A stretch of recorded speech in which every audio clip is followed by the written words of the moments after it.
आज हम बात कर रहे हैं दुनिया की सबसे डरावनी भविष्यवाणी जो 2019 में ही कर दी गई थी। और आज के समय 2025 में वह भविष्यवाणी फिर से चर्चा का विषय बनी हुई है। क्या भारत और पाकिस्तान के बीच परमाणु युद्ध होकर रहेगा? क्या ये छोटा मोटा जो जंग देखने को आपको लग रहा है ये परमाणु युद्ध में बदल जाएगा? ये मैं अपने मन से तो बिल्कुल नहीं कह रहा हूं।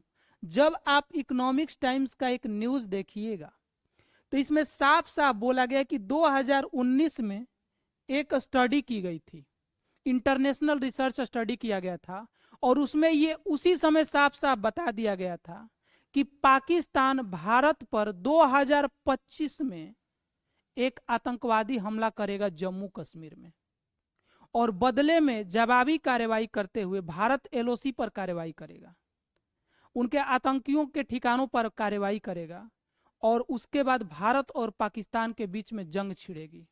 और ये जंग धीरे धीरे इतनी बड़ी हो जाएगी कि अंततः भारत और पाकिस्तान के बीच में एक न्यूक्लियर वॉर होगा, परमाणु युद्ध होगा।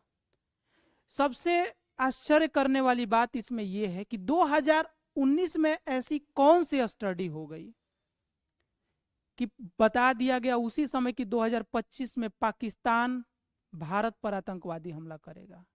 ऐसा तो कहीं नहीं कि पाकिस्तान को किसी अन्य देशों का पीछे से सह मिल रहा है।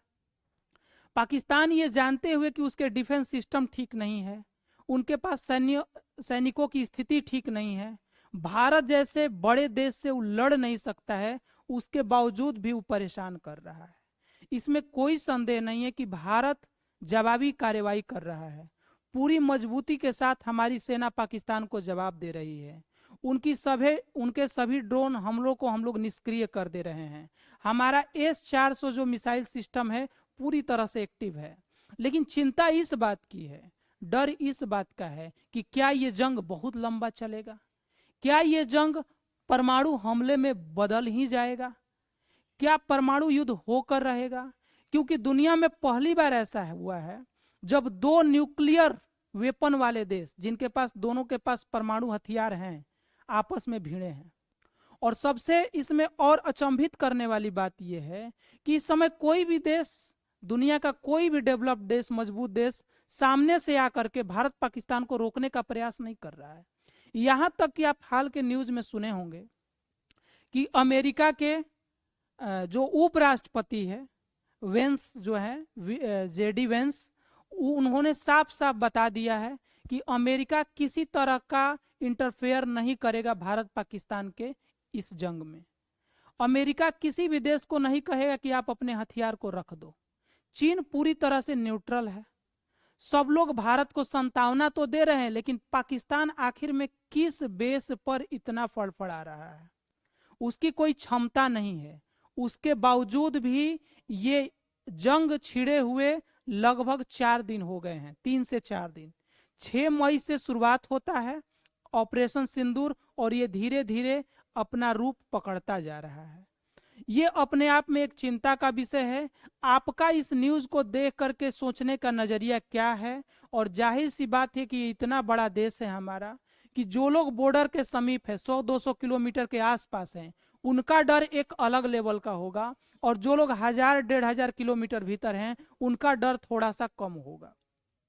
ये इंजॉय करने का समय नहीं है, इंटरटेन करने का समय नहीं है, चिंता करने का समय है, सोचने का समय है कि न्यूक्लियर वॉर होगा तो क्या होगा। लाखों लोग मारे जाएंगे, पर्यावरण को बहुत ज्यादा क्षति होगी, वैश्विक जो है मंदी आ जाएगी।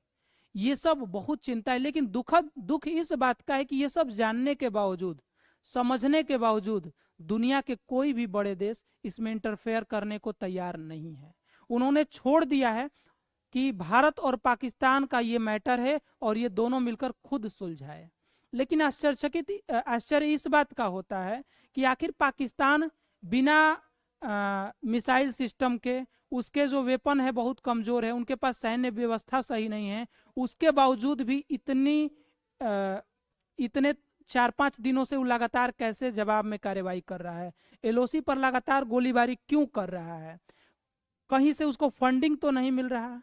कोई देश पीछे से सपोर्ट तो नहीं कर रहा है।